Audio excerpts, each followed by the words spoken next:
Breaking news చూస్తున్నాం. పశ్చిమాసియాలో ఉద్రిక్తతలపై ప్రధానమంత్రి నరేంద్ర మోడీ ఆందోళన వ్యక్తం చేశారు.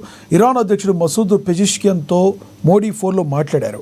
ఈ సందర్భంగా ప్రాంతీయ భద్రత, శాంతి స్థాపనపై ఇరు దేశాల నేతలు సుదీర్ఘంగా చర్చించారు. పశ్చిమాసియాలో భారతీయ పౌరుల భద్రత, క్షేమమే తమ ప్రధాన ప్రాధాన్యతని ప్రధాని స్పష్టం చేశారు.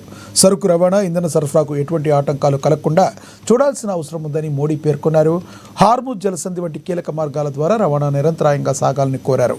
హింసకు స్వస్తి పలికే చర్చలు, దౌత్య మార్గాల ద్వారానే సంక్షోభాన్ని పరిష్కరించుకోవాలని ప్రధాని హితవు పలికారు. ఇక పెజెష్కియన్తో ఫోన్లో మాట్లాడిన అంశాలను ఎక్స్ మాధ్యమంలో ప్రధాని పోస్ట్ చేశారు.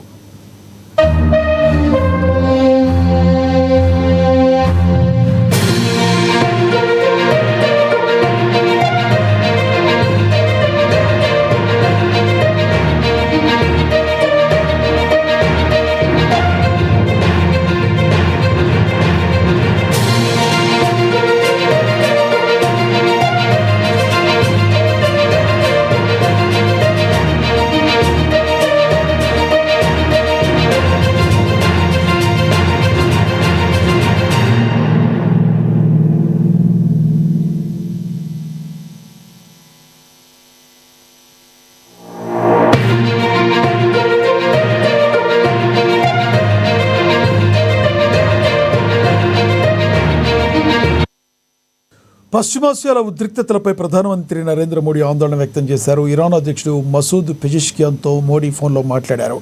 ఈ సందర్భంగా ప్రాంతీయ భద్రత, శాంతి స్థాపనపై ఇరు దేశాల నేతలు సుదీర్ఘంగా చర్చించారు.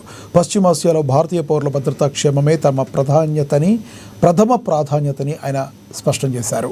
సరుకు రవాణా, ఇంధన సరఫరాలకు ఎటువంటి ఆటంకాలు కలగకుండా చూడాల్సిన అవసరం ఉందని మోడీ పేర్కొన్నారు. హార్ముజ్ జలసంధి వంటి కీలక మార్గాల ద్వారా రవాణా నిరంతరాయంగా సాగాలని కోరారు. హింసకు స్వస్తి పలికే చర్చలు, దౌత్య మార్గాల ద్వారానే సంక్షోభాన్ని పరిష్కరించుకోవాలని ప్రధాని హితవు పలికారు. ఇక పెజెష్కియన్తో ఫోన్లో మాట్లాడిన అంశాలను ఎక్స్ మాధ్యమంలో ప్రధాని పోస్ట్ చేశారు.